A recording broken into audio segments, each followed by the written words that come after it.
Sa mabuting balita ngayon, makikita natin si Jesus na hinarap ng mga punong saserdote at ng mga matatanda ng bayan at nagtanong sa kanya, ano ang karapatan mong gawin ang mga bagay na ito? At sino ang nagbigay sa iyo ng karapatang ito? Ang mga punong saserdote at matatanda ng bayan ay hindi nagtanong upang makaintindi.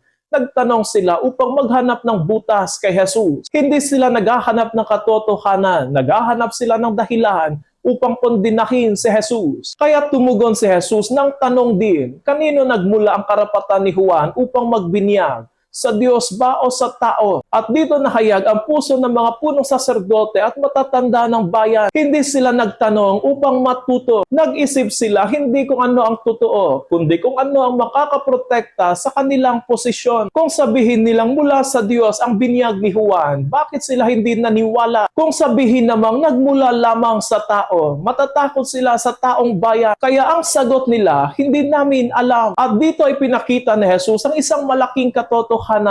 Ang taong takot sa katotohanan na hindi makakarinig ng sagot mula sa Diyos. Sa mabuting balita, dalawang uri ng puso ang makikita natin.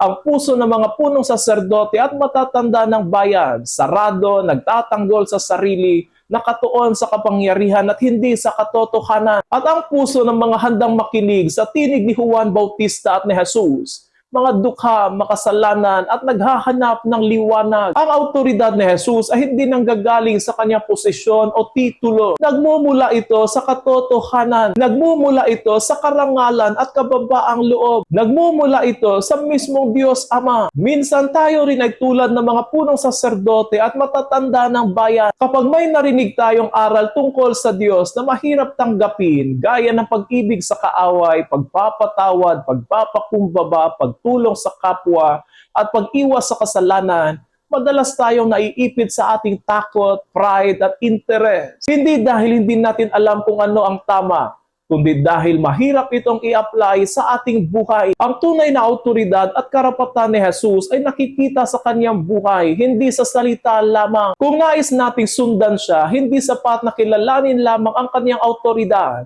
Kailangan natin buksan ang ating puso upang tanggapin ang kanyang aral. Hilingin natin ngayon na tayo nawa ay bigyan ng isang puso na hindi natatakot sa katotohanan, sapagkat ang puso lamang na handang yumuko sa katotohanan ng Diyos ang siyang tunay na makatatanggap ng liwanag at lakas na nagmumula kay Kristo.